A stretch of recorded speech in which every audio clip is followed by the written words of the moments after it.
Assalamu alaikum and welcome to the Decode. To Mr. Cuomo, I have never had to resign in disgrace. I have never cut Medicaid. I have never stolen hundreds of millions of dollars from the MTA. I have never hounded the 13 women who credibly accused me of sexual harassment. I have never sued for their gynecological records, and I have never done those things because I am not you, Mr. Cuomo. The first Muslim immigrant and the democratic socialist. And furthermore, the name is Mamdani, M-A-M-D-A-N-I.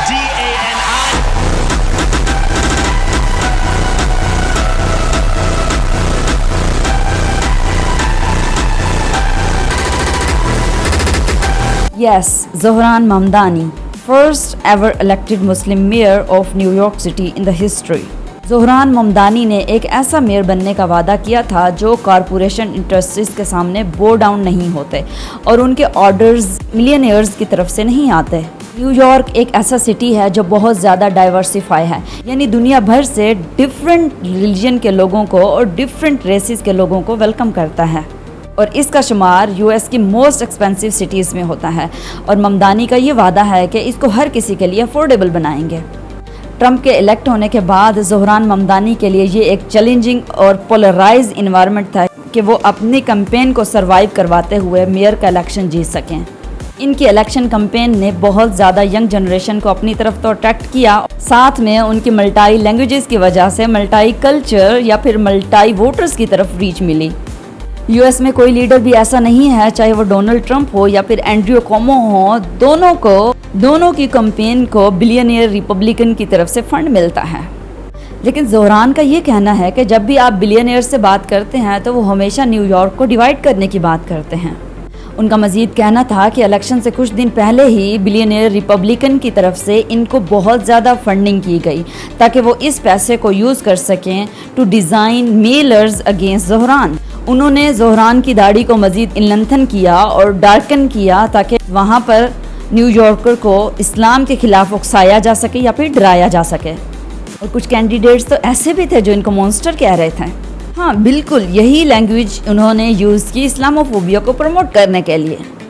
खैर, कंस्टेंटेंस की बात की जाए तो Andrew कोमो को support करने के लिए बिलियनियर मिचेल और बिल क्लिंटन मौजूद थे, जबकि ममदानी को सपोर्ट करने के लिए पॉलिटिकल लीडर सेनेटर बर्नाई सैंडर्स और न्यूयॉर्क रिप्रेजेंटेटिव अलेक्जेंड्रिया ओकासियो मौजूद थे। ज़ोहरान ममदानी की कैंपेन के मुताबिक कि वो न्यूयॉर्क को अफोर्डेबल बनाएंगे क्योंकि न्यूयॉर्क क्राइसिस ऑफ अफोर्डेबिलिटी को फेस कर रहा है। Furthermore, and to freeze the rent, to make buses faster and free, to deliver universal child care from 6 months to 6-year-old. हाँ, ये promises और slogans सुनने में तो जनरल पब्लिक के लिए बहुत अच्छे हैं, लेकिन क्या ये प्रैक्टिकली पॉसिबल हैं? वो किस तरह से अपने promises और slogans को कन्वर्ट करेंगे पॉलिसीज़ में एंड पॉलिसीज़ को कन्वर्ट करेंगे action on the ground? Here's the Zohran plan. Zohran tax plan के मुताबिक वो $10 बिलियन रेज करेंगे न्यू टैक्सेस के ज़रिए और ये टैक्सेस न्यूयॉर्क टॉप कॉरपोरेट्स पर 9% से बढ़ाकर 11.5% किए जाएंगे, जिससे estimate $5 billion annually revenue generate होगा। और इनकम टैक्स पर 2% टैक्स होगा for anyone making more than $1 million annually, जिससे $4 बिलियन एनुअली जनरेट किया जाएगा। ममदानी का कहना था कि पहले ऐसी कोई डिवीजन नहीं थी, फ्लैट 3.9% टैक्स लिया जाता था, चाहे आपकी इनकम $50,000 हो या फिर $5 मिलियन एनुअली हो। यानी ये टैक्स सिर्फ मिलियनियर पर होगा जो न्यूयॉर्क में टॉप 1% लोग अमीर हैं। जिस दिन अमीरों को टैक्स होना शुरू हो गए तो दुनिया उस दिन चेंज हो जाएगी। पॉलिटिक्स में आने से पहले ज़ोहरान ममदानी एक हाउसिंग काउंसलर थे। उनका मेन मकसद ये था कि लो इनकम वाले घरों के हाउस ओनर को एविक्शन से बचाना है। ज़ोहरान ममदानी एक यंग मुस्लिम इमिग्रेंट हैं। उन्होंने अपनी मुस्लिम आइडेंटिटी को बरकरार रखा हुआ है, मुस्लिम मज़हब को अपनी कैंपेन का एक अहम हिस्सा बनाया। रैली के दौरान ज़ोहरान ने कहा कि हम जानते हैं कि एक मुसलमान के तौर पर अवाम के लिए खड़ा होना इस हिफाजत को भी कुर्बान करना है जो हमें कभी कभी छुप कर मिल सकती है। न्यूयॉर्क एक ऐसा सिटी है जिसमें इजराइल के बाद सबसे ज़्यादा रहने वाले ज्यूज़ हैं। जो कुछ मिडिल ईस्ट में हो रहा है वो सब कुछ हमारे सामने है, इसलिए ज़ोहरान ममदानी के लिए ये एक अपेरेंटली चैलेंजिंग मामला था क्योंकि वो ओवर द डेकेड फ़लस्तीन को सपोर्ट करते आ रहे हैं। और ये भी ज़रूरी नहीं कि हर ज्यू इज़राइल को सपोर्ट करता है और नेतन्याहू के एक्ट्स पर उसका सपोर्टर है। हालांकि इज़राइल में भी ज्यूज़ की तरफ से नेतन्याहू के खिलाफ प्रोटेस्ट किए गए। यानी ज़ोहरान ममदानी जहां पर फ़लस्तीन की खुलकर सपोर्ट भी करते हैं, वहां पर इज़राइल को कड़ी तनकीद भी करते हैं। ज़ोहरान यूनिवर्सिटी के दिनों से ही पॉलिटिकली एक्टिव रहे। इसी वक्त उन्होंने students for justice in Palestine के कैंपस चैप्टर की बुनियाद रखी थी। ज़ोहरान ने न्यूयॉर्क की वेलफेयर फाउंडेशंस के टैक्स छूट को भी ख़त्म करने का बिल पेश किया था, जिनकी एफिलिएशंस इसराइल के बस्तियों से थी, जो कि यूनिवर्सल ह्यूमन राइट्स की खिलाफ वर्जी कर रहे थे। इनके मुताबिक इजराइल गजा में जेनोसाइड कर रहा है और नेतन्याहू जब भी न्यूयॉर्क का विजिट करेंगे और वो इनको एज अ मेयर अरेस्ट करवाएंगे, जबकि ऑपोजिट साइड पर एंड्रियो कोमो तो जबरदस्त सपोर्ट करता है इसराइल की। यही वजह है कि न्यूयॉर्क में रहने वाले ज्यूज वोटर्स के माइंड में इसराइल जंग पर कंस्टेंशंस का स्टैंस मौजूद था। इसलिए ज़ोहरान ममदानी को मुसलमानों के साथ साथ क्रिश्चियंस, ज्यूज ने बड़ी तादाद में वोट किया। एज अ मुस्लिम जब भी आपके नैरेटिव बहुत ज़्यादा स्ट्रॉन्ग होते हैं तो गैर मुस्लिम लोग जो हैं वो बाकी मज़हब की निस्बत मुसलमानों पर ज़्यादा ट्रस्ट करते हैं। साथ ही ज़ोहरान ममदानी ने नरेंद्र मोदी को गुजरात मैसेकर पर वॉर क्रिमिनल कहा और बुचर ऑफ गुजरात कहा, क्योंकि उनको लगता है कि वहाँ मुसलमानों पर बहुत ज़्यादा जुल्म किया गया था। This is someone who we should view in the same manner that we do Benjamin Netanyahu. This is a war criminal. यही वजह है कि नरेंद्र मोदी और बीजेपी ममदानी को बहुत ट्रोल करती है। बात की जाए एंड्रियो कोमो की, जो कि फॉर्मर गवर्नर भी रह चुके हैं, उनका कहना था कि ज़ोहरान इनएक्सपीरियंस है और बहुत यंग है, जबकि न्यूयॉर्क सिटी एक इम्पोर्टेंट सिटी है और कॉम्प्लिकेटेड सिटी है। यहाँ पर 33 ईयर ओल्ड यंग इनएक्सपीरियंस नौजवान लीड नहीं कर सकेगा। Wait, what kind of experience you are talking about? I mean Andrew Cuomo के एक्सपीरियंस के मुताबिक उनको कट मेडिकेड फंडिंग का एक्सपीरियंस हासिल है, यानी उन्होंने गवर्नमेंट फंड्स और रिसोर्सेज में रिडक्शन की थी जो कि गरीबों के इलाज के लिए गवर्नमेंट की तरफ से दिए गए थे। मेडिकेड मतलब एक ऐसा प्रोग्राम है यूएसए में जिसमें लो इनकम लोगों को हेल्थ इंश्योरेंस दी जाती है। गवर्नमेंट की तरफ से जो फंड और जो रिसोर्सेज दिए गए थे उनमें उसकी करप्शन का स्कैंडल मौजूद है। कि एंड्रियो कोमो को ये भी एक्सपीरियंस है कि उन्होंने पब्लिक ट्रांजिट सिस्टम में से $100 मिलियन की करप्शन की है।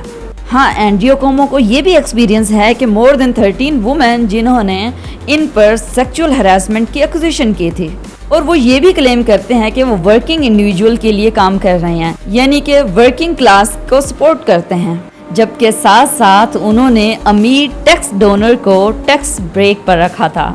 Do you really think what kind of experience is this? Trump तो तनकीद पर पर्सनल ही हो गए, लुक्स और वॉइस पर चले गए। मतलब यूएस प्रेसिडेंट यानी सुपर पावर के प्रेसिडेंट का ये कैलिबर है, अंदाजा लगाएं।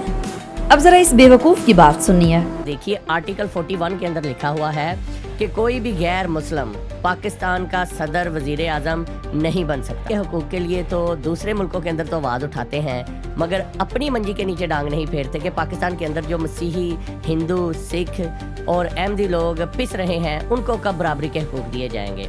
पाकिस्तान को अमेरिका से कुछ सीखना चाहिए, माइनॉरिटीज़ को बराबर के हकूक़ देने चाहिए। जब अमेरिका में एक मुसलमान मेयर बन सकता है तो पाकिस्तान में ये जो माइनॉरिटीज़ की क्लास है वो क्यों पिस रही है? जी बिल्कुल, पाकिस्तान के कॉन्स्टिट्यूशन में आर्टिकल 41 के मुताबिक पाकिस्तान का प्रेसिडेंट या प्राइम मिनिस्टर मुसलमान होगा, वो गैर मुस्लिम नहीं हो सकता, ये शर्त है। पाकिस्तान में डेमोक्रेसी है, अवाम लीडर को इलेक्ट करती है। पाकिस्तान इस्लाम की बेसिस पे बना था, यानी ला इलाहा की बेसिस पे, मतलब अकलगाज चलने चली गई है। यानी एक मुस्लिम लिबरल बेवकूफ़ ही ऐसी सोच रख सकता है कि उसके ऊपर एक काफिर को मुसल्लत कर दिया जाए।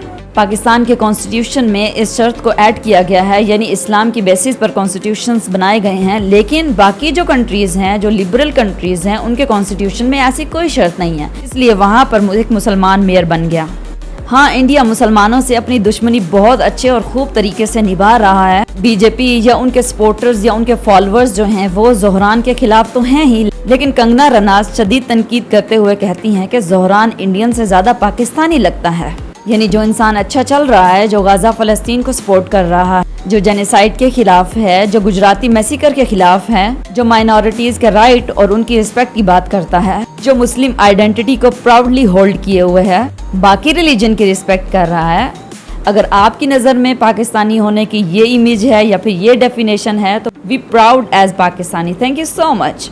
The saddest part of the story is Zohran Mamdani sports LGBTQA. I'm not sure for now, but February 2025 میں ٹرمپ آرڈر کے مطابق LGBT ایجنڈا کو فنڈنگ سے روکا جائے, یعنی ان کی فنڈنگ روک دی جائے. LGBTQ کمیونٹی کے ساتھ مل کر وہ پروٹیسٹ میں شامل تھے. فردرمور 21 مئی 2025 میں انہوں نے ٹرانس کمیونٹی کے ایک ایونٹ پہ جو پرومیسز کیے میئر بننے کے بعد وہ یہ ہیں. نمبر 1, نیو یارک سٹی میں جینڈر افرمنگ کیئر کو ایکسپینڈ اور پروٹیکٹ کرنا. نمبر 2, نیو یارک کو LGBT کے لیے پناہ گاہ بنانا. نمبر 3, نیو یارک میں LGBT افیئرز کے لیے ایک office banana. I would personally say, as a Muslim, Zohran Mamdani does not need these kind of support in his political career. اختلاف اپنی جگہ, لیکن اس چیز کو بھی ڈینائی نہیں کیا جا سکتا کہ وہ US super power new York city کے میئر ہیں اور ایز اے مسلم وہ مسلم امہ اور مسلم کمیونٹی کو ریپریزنٹ کر رہے ہیں. آپ کی کیا رائے ہے اس بارے میں؟ Let me know in the comment section. I would love to read it.